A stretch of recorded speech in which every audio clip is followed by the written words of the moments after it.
This is the machine gun 7.62 millimeter M60.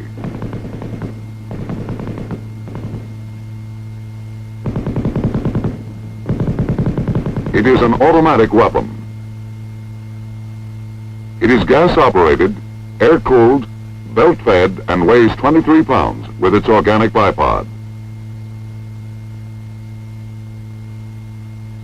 This gun has a maximum effective range of 1,100 meters and a muzzle velocity of 2,750 feet per second. It is fed from a disintegrating belt. The M60's cyclic rate of fire is approximately 550 rounds per minute. Its sustained rate of fire is 100 rounds per minute, and at the rapid rate 200 rounds per minute. The caliber of the gun and the 7.62 millimeter ammunition conform in all respects to standards adopted by the North Atlantic Treaty Organization. The gun fires 3 types of ammunition: ball, tracer, and armor-piercing. It is linked for field use in a ratio of 4 ball, 1 tracer. The gun is normally fired from a bipod, as here, or a tripod mount. But it can be fired from the hip, on the move, and in close quarters. The bipod provided for the machine gun M60 is held in place by the flash suppressor.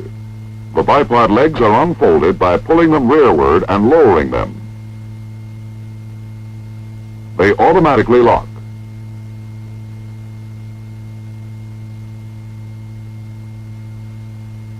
The bipod legs are extended by pulling down on the bipod feet.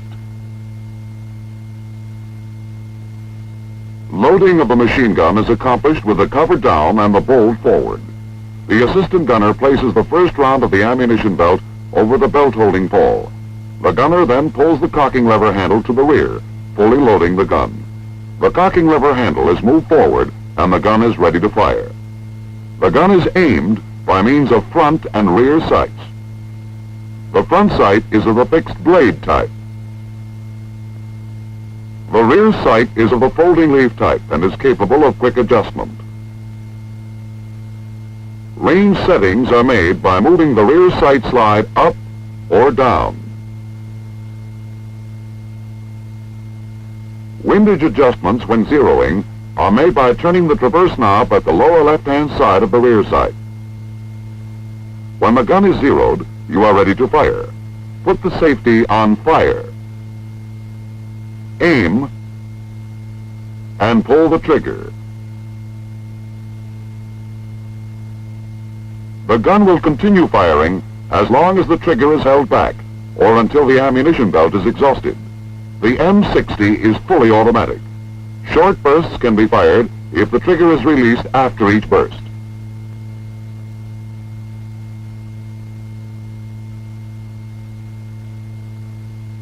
When the trigger is released, if the ammunition belt is not exhausted, the bolt will remain to the rear.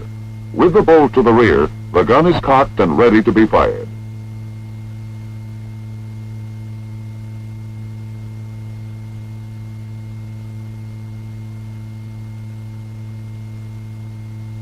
To unload the gunner opens the feed cover and the assistant gunner removes the belt from the feedway.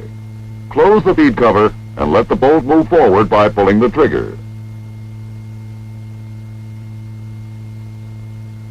If all of the ammunition has been fired, the bolt will be forward. The chamber will be empty. Before reloading, the gunner raises the cover, knocks the remaining link from the feed plate, pulls the bolt to the rear, closes the cover, and allows the bolt to go forward. He then reloads.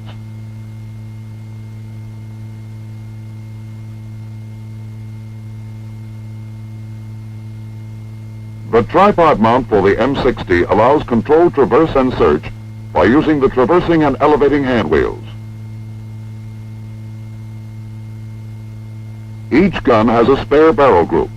The barrel group should be changed after firing the sustained rate of fire for 10 minutes or the rapid rate of fire for 3 minutes. This will help prolong the life and maintain the accuracy of the barrel.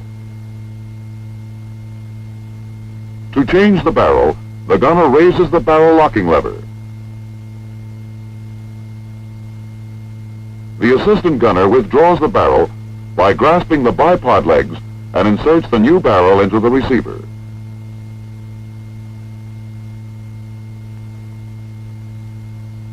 Now the gunner lowers the barrel locking lever. The barrel change is completed. Barrels are changed in a matter of seconds. Frequent changes avoid overheating of the barrel and increase the effective sustained fire capability of the gun. Saving your barrel may save your life.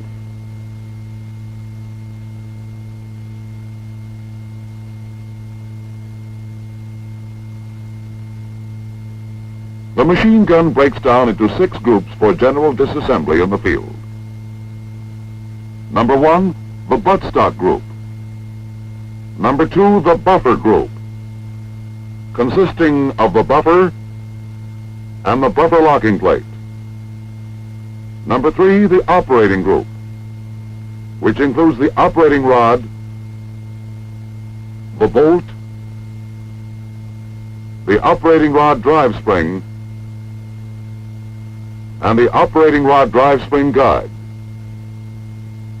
Number 4, the trigger housing group, consisting of the trigger housing, the spring lock, and the front trigger housing holding pin. Number 5 is the barrel group, which includes the barrel socket, the barrel, the gas cylinder, the bipod, the flash suppressor, and the front sight. Number 6 is the receiver group, with the barrel locking lever, the rear sight, the feed cover, and the feed plate. In general, many parts of the groups have been designed to be replaced as complete assemblies. This should make repairs of individual parts by using units almost unnecessary. We shall now see how the M60 functions. Each time a cartridge is fired, the parts of the machine gun move in a given sequence and perform definite jobs. This is known as the cycle of functioning. For instructional purposes, this cycle will be divided into 8 steps.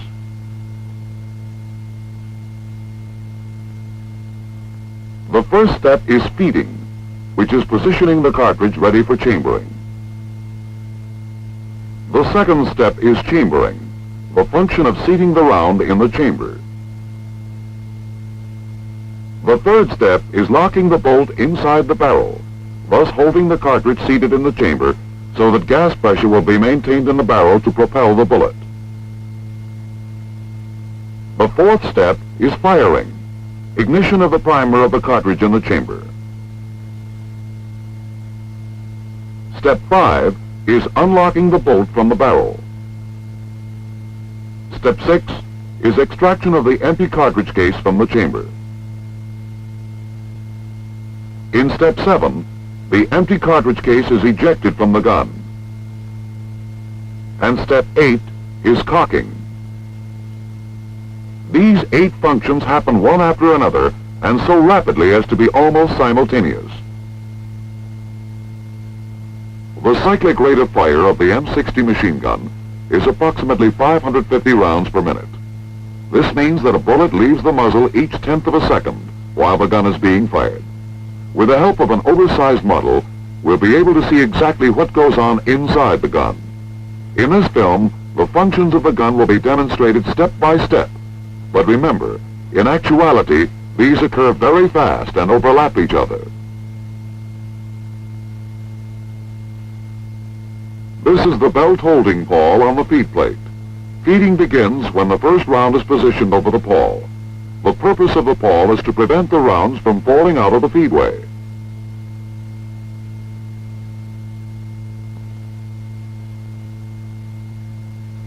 Before you see the movements of the parts in feeding, note the location of the actuating cam roller on top of the bolt. As the bolt moves, the roller moves. As the bolt is moved rearward, the actuating cam roller moving in the feed cam forces the feed cam to move to the left, and the feed cam lever and belt feed pawls to move to the right. As the feed cam lever and the feed pawls move to the right, they pull the first round with them, and position it in the feed plate groove. The first round is now in front of the bolt and directly behind the chambering ramp.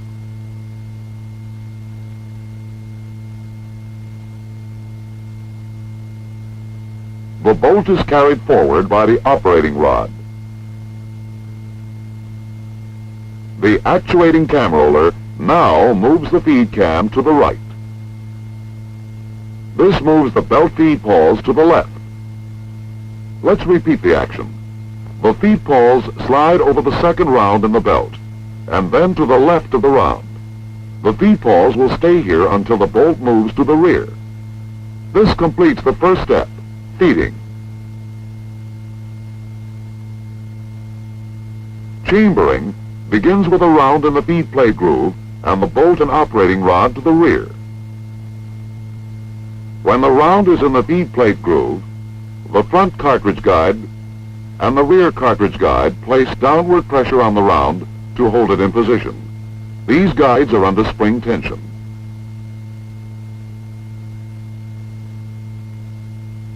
The rear end of the front cartridge guide will block the forward movement of the belt link.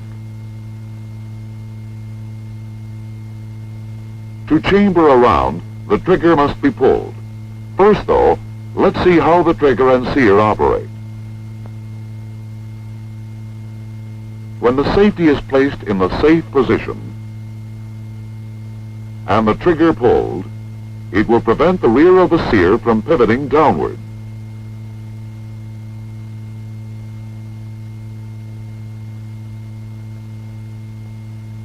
With the safety in the fire position, the rear of the sear pivots downward when the trigger is pulled, releasing the operating rod and allowing the operating rod drive spring to expand. When the trigger housing group is properly attached to the gun and the trigger pulled, the sear disengages from the sear notch. The operating rod, driven by its expanding spring, starts forward.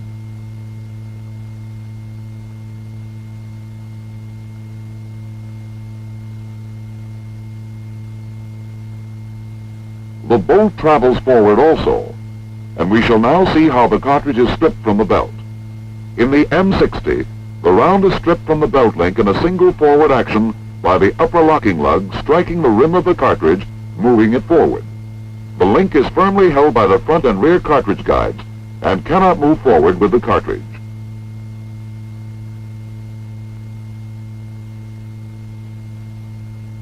The nose of the round is guided down into the chamber by the chambering ramps. Let us repeat the action. The ramps guide the round downward toward the chamber.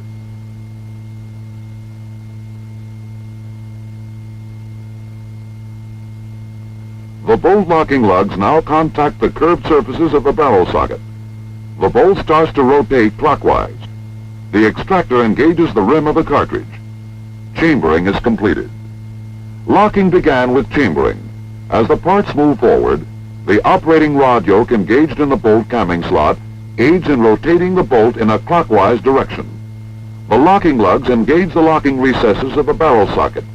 Locking is completed. The next step is firing. The forward movement of the operating rod carries the firing pin forward. The firing pin strikes the primer of the cartridge and ignites the round. Firing has been accomplished. The expanding gases propel the bullet through the barrel. When the bullet passes the gas cylinder port, gas moves from the barrel through the gas port into the gas cylinder. Here it enters the piston through the ports in the collecting ring. The gas expands and forces the piston to the rear. The piston strikes the operating rod and begins the rearward movements of the operating parts. The expanding gas moves through the front gas cylinder nut in the gas cylinder extension. Excess gas escapes at the bleeder hole.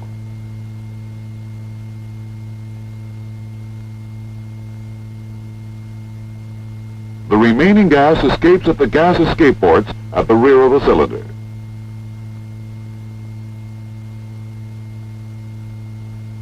Unlocking begins with the rearward movement of the operating rod. As the operating rod travels rearward, there is a slight delay before the bolt is unlocked from the barrel socket. Here is why. The operating rod has a short period of free travel. As the camming yoke passes through the straight portion of the bolt camming slot. When the camming yoke reaches the curved portion of the bolt camming slot, it forces the bolt to rotate in a counterclockwise direction.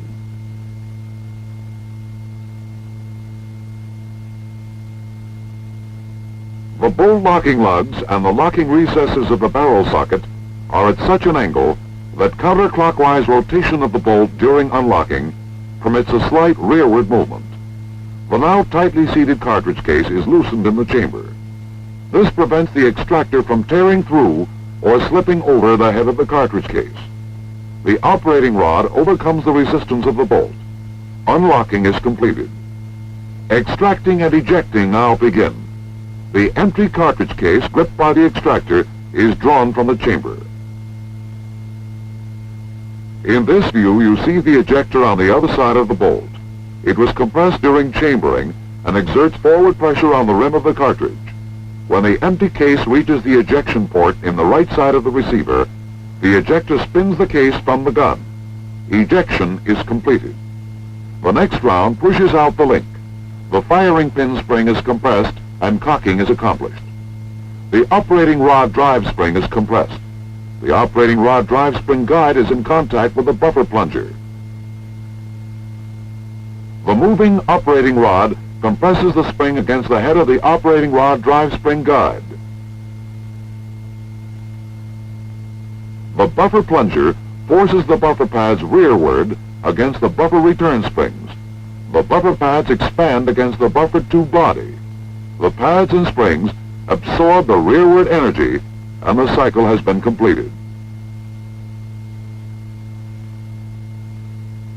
However, the energy stored in the compressed operating rod drive spring is prepared to carry the operating rod forward and start the entire cycle all over again.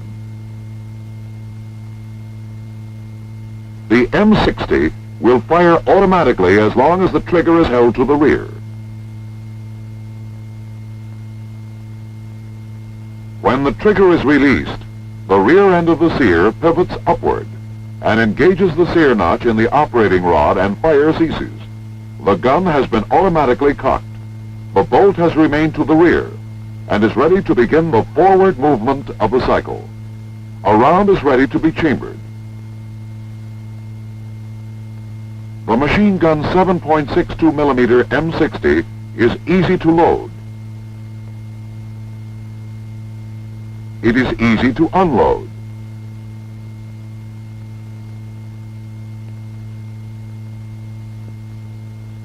It is a gas-operated, air-cooled and belt-fed machine gun that performs its 8 necessary functions in very nearly simultaneous actions.